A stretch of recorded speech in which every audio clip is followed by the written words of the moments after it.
உங்கள் favourite TV ஷோக்களை இனி miss பண்ண தேவையில்லை. ZEE5 இல் முற்றிலும் இலவசமாக காணுங்கள். இங்கேயும் எப்பொழுதும். நீங்க இப்படியே பேசிக்கிட்டு இருந்தீங்கன்னா எனக்கு கோவம் தான் வருது. அதான் திரும்ப வந்துட்டேன்ல, போதுமா? ரவுடிங்க கிட்ட இருந்து வெற்றி தான் உன்னை காப்பாத்தினாரா? ஆமா, அவன் தான் என்ன காப்பாத்தினான். ஏன்னா அது எனக்கு பிடிக்கல. நீ உன் வழிய பாத்துட்டு போ, நான் ஏன் வழிய பாத்துட்டு போறேன்னு நம்ம வீட்டுக்கு வந்துட்டேன். சக்திகா, ஊருக்குள்ள எல்லாரும் பேசிக்கிறாங்களே, அதெல்லாம் உண்மையா? நீ எது கேக்குறன்னு எனக்கு ஒண்ணுமே புரியல. என்ன விஷயம்னு முதல்ல சொல்லு. ரங்கநாயகி அத்தை வீட்டை இடிக்க கூடாதுன்னு ஸ்டே ஆர்டர் வாங்கினது யாரு? நீங்க தானே?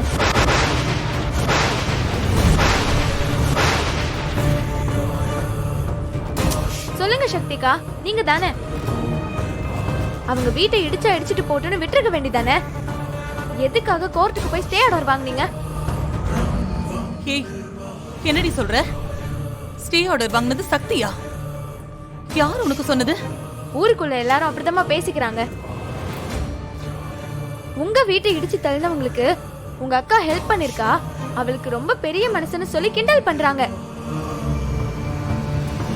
ஊர்க்காரங்க பேசினா உடனே அத உண்மைன்னு நம்பிடுவியா? நான் நம்புறதோ நம்பாததோ நீங்க சொல்ற பதில்ல தான் இருக்கு. உண்மையை சொல்லுங்க சக்திகா, நீங்க ஸ்டே ஆர்டர் வாங்குனீங்களா இல்லையா? இல்ல, நான் ஸ்டே ஆர்டர் வாங்கல. இத நான் நம்ப மாட்டேன். உங்க மாமியார் வீட்டை இடிக்க போறாங்கன்னு தெரிஞ்சதும் ஆளா போய் ஸ்டே ஆர்டர் வாங்கிருக்கீங்க. ஆனா எங்க கிட்ட போய் சொல்லிருக்கீங்க. உண்மையை சொல்லுங்க சக்திகா, எதுக்காக இப்படி பண்ணிட்டு இருக்கீங்க? துர்கா, நீ கற்பனை பண்ணிக்கிட்டு ஏதாவது பேசாத. அவங்க வீட்டை இடிக்க போறாங்கன்னு எனக்கு தெரியவே தெரியாது. அப்புறம் நான் எப்படி போய் ஸ்டே ஆர்டர் வாங்கிருப்பேன்? கொஞ்சம் மொத்த புரிஞ்சுக்கிட்டு பேசு. எல்லா விஷயத்தையும் நான் புரிஞ்சுக்கிட்டு தான் பேசுறேன்.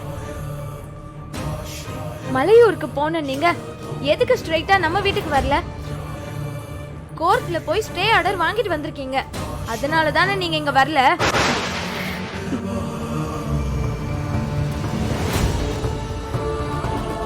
அக்கா, நீங்க பழசெல்லாம் மறந்துட்டீங்களா?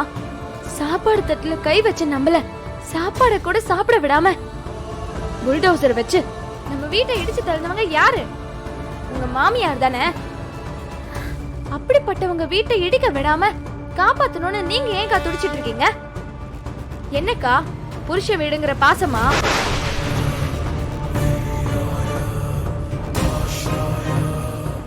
அந்த அளவுக்கு பாசம் இருந்துச்சுன்னா நீங்க எதுக்குக்கா இங்க இருக்கீங்க? போய் உங்க புருஷ வீட்லயே இருக்க வேண்டியதானே? சக்தி,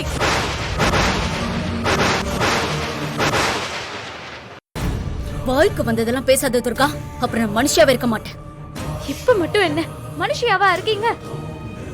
உங்க மாமியார் வீட்டை பத்தி பேசினதுக்கு என்னையே கை நீட்டி அடிச்சிட்டீங்கல்ல? துர்கா, சக்தி, மா நீ சும்மா இருமா. ஏய், நீ பேசினது தப்பு. அதனாலதான் நான் உன்னை அடிச்சேன்.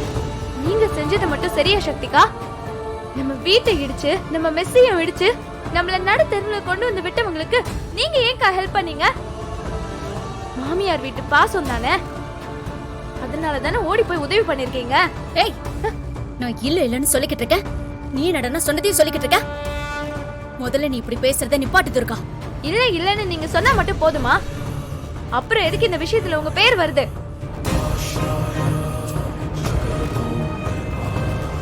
உண்மை இல்லாம யாராவது உங்க பேரை சொல்லுவாங்களா?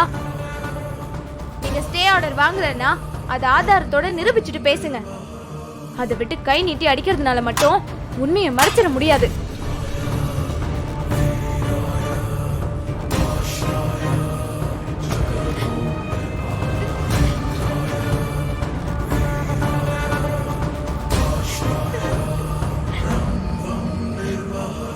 நான் ஸ்டே ஆர்டர் வாங்கலன்னு நான் உனக்கு நிரூபிச்சு காட்டுறேன்.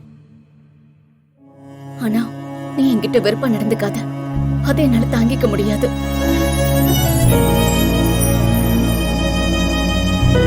கோபத்துல நான் உனக்கு கை நீட்டி அடிச்சிட்டேன். அதுக்கு என்ன மன்னிச்சிடு. வேணும்னா நீ வேணா என்ன அடிச்சிரு.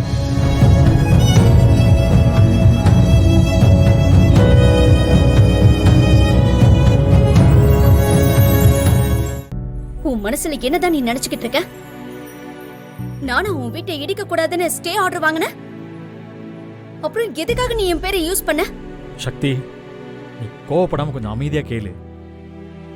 இந்த ஸ்டே ஆர்டர் வாங்கி கொடுத்தது நீன்னு தெரிஞ்சா அம்மாவுக்கு உன் மேல இருக்கிற கோவம் குறையும் நினைச்சேன். அதனால தான் அப்படி ஒரு பொய்ய சொன்னேன். நீ யார் எனக்கு நல்ல பேர் வாங்கி கொடுக்கறதுக்கா? நான் உன்கிட்ட கேட்டனா? நீயே வேண்டான்னு சொல்லி தானே நான் ஒதுங்கி இருக்கேன். அதுக்கப்புறமும் நீ ஏன் என்ன இப்படி டார்ச்சர் பண்ணிக்கிட்டு இருக்க? அண்ணி, அண்ணன் உங்களை டார்ச்சர்லாம் பண்ணல நீ. இதெல்லாம் பண்ணி உங்க மனசுல இடம் பிடிக்கலாம் தான். ஏய், நீ வாயை மூடுற ராஸ்கல். நீ வாயை முடிக்கிட்டு அமைதியா இரு. நீங்க 3 பேரும் சேர்ந்துக்கிட்டு என்ன நிம்மதியாவே இருக்க விட மாட்டீங்களா? அண்ணி, இங்க பார் வெற்றி, நீ உன் லிமிட்டை தாண்டி போயிட்டு இருக்க. என்னால இத பொறுத்துக்கிட்டு இருக்க முடியாது. நீ முட்டாள்தனமா செய்யற தப்பெல்லாம் எங்க வீட்ல எனக்கும் மத்தவங்களுக்கும் பிரச்சனை வருது. இதுக்கு மேலையும் நீ என் வழியில குறுக்க வந்த நான் என்ன செய்வேன்னு எனக்கே தெரியாது.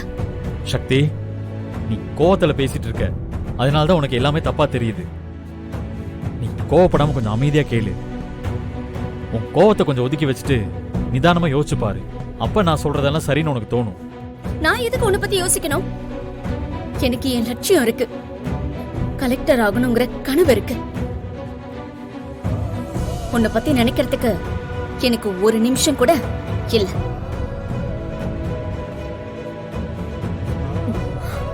உனக்கும் எனக்கும் எந்த உறவும் இல்ல.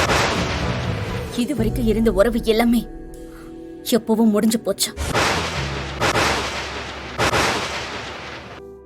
இனிமே எந்த காலத்திலயும் நீயும் நானும் ஒண்ணு சேரவே முடியாது. அத ஞாபகத்துல வச்சுக்கோ. புரியுதா? அண்ணி, அண்ணி,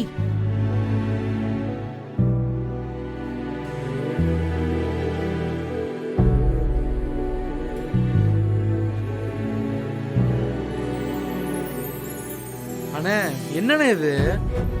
உன் நல்ல மனசை புரிஞ்சுக்காம அண்ணி இப்படியெல்லாம் பேசிட்டு போய்கிட்டு இருக்காங்க. அண்ணே, அவங்கள இப்படியே விட்டுறாதானே. அப்புறம் உன்னை புரிஞ்சுக்காம அவங்களே பிரிஞ்சு போயிட போறாங்க. அண்ணே, ஆமாண்ணே, எனக்கும் அதான பயமா இருக்கு. டேய், ஏன்டா பயப்படுறீங்க? சக்தி என்னை விட்டுட்டு எங்கடா போவா? எங்கேயும் போக மாட்டா. அவளுக்கு என்னை பத்தி நல்லா தெரியும்டா. இருந்தாலும் அவ மனசுக்குள்ள கொஞ்சம் வருத்தமும் கோவமும் இருக்கு. அதெல்லாம் வெளியில போனதும் அவ என்னை புரிஞ்சுக்கிட்டு என் கூட வந்து சேர்ந்துருவாடா. அண்ணே, வெறும் நம்பிக்கை மட்டும் இருந்தா போதாதானே. அன்னைக்கு உங்க மேல இருக்க கோவத்தையும் வருத்தத்தையும் நீங்க தானே போக்கணும். அப்பதான் அவங்க மனசு உங்க பக்கம் திரும்பும். ஆமாண்ணே, அண்ணி இப்படி கட் அண்ட் ரைட்டா கட் பண்ணிட்டு போயிட்டாங்கன்னு நினைச்சிட்டு நீயும் ஒதுங்கி போயிடாதண்ணே. அண்ணே, அண்ணியை நீ சுத்தி சுத்தி வரணும்னே. அவங்க போற இடம் வர்ற இடம்னு எல்லா இடத்துலயும் அவங்க கண்ணுக்கு நீ தெரிஞ்சுட்டே இருக்கணும்ண்ணே. அண்ணே, அப்பதானே அண்ணி மனசு மாறும். ஜீ5 ஆப்பை டவுன்லோட் செய்து அனைத்து எபிசோடுகளையும் இலவசமாக பாருங்க.